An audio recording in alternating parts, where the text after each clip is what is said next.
Shalom, apa kabar Bapak Ibu dan saudara seimanku? Jumpa lagi. Saya saat ini pakai kacamata. Ada perbedaan ketika saya mata telanjang, artinya tidak mengenakan kacamata, dan saat menggunakan atau memakai kacamata.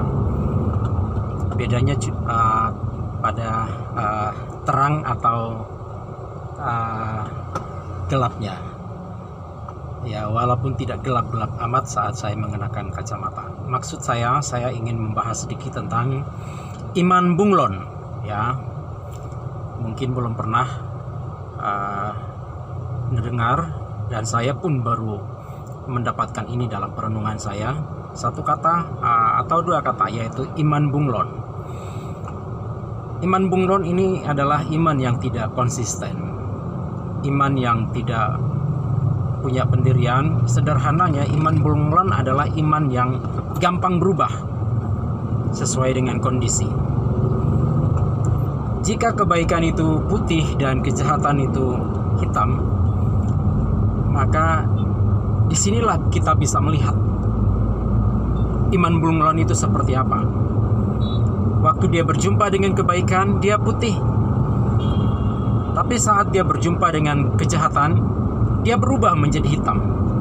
Ini sulit dibaca. Orang seperti ini yang punya karakter seperti ini sulit dibaca. Dan tentunya bagi saya pribadi cukup ekstra hati-hati jika berbicara, bersahabat dengan orang seperti ini. Kaitannya dengan iman, saat dia membacakan atau membaca artikel, mendengarkan renungan, mendengarkan khotbah, kurang lebih mungkin seperti renungan singkat yang saya sampaikan ini, imannya bertumbuh. Ya,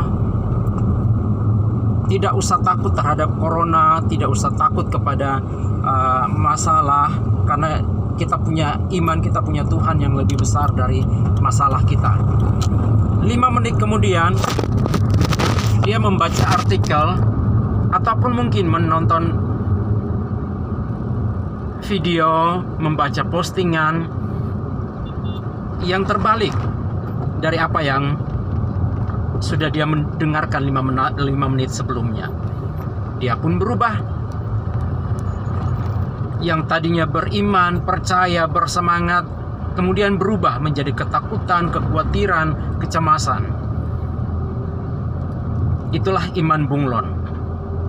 Berubah seiring dengan kondisi, kenyataan, keadaan yang dia hadapi. Saya ingin katakan, share beberapa hal penting kepada kita. Yang pertama, iman itu jangan ditentukan oleh keadaan. Iman kita itu jangan ditentukan oleh kondisi yang kita alami.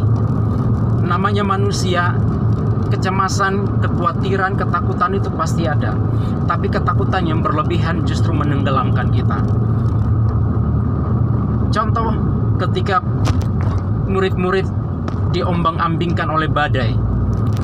Kemudian Yesus yang tadinya berada di bukit, dia turun menghampiri murid-murid.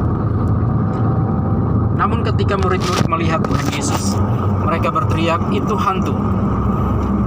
Salah satu dari mereka, yaitu Petrus, dia berkata, "Guru, jika engkau itu, suruhlah aku berjalan di atas air."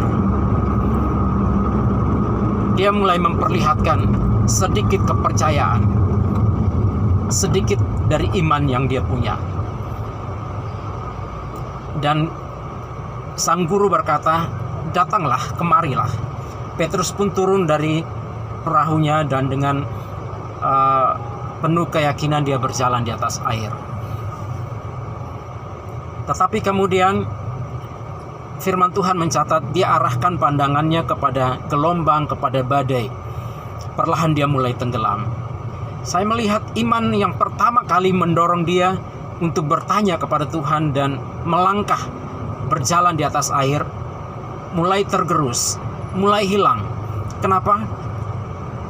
Karena dia secepat itu juga berubah ketika pandangannya beralih kepada badai dan gelombang.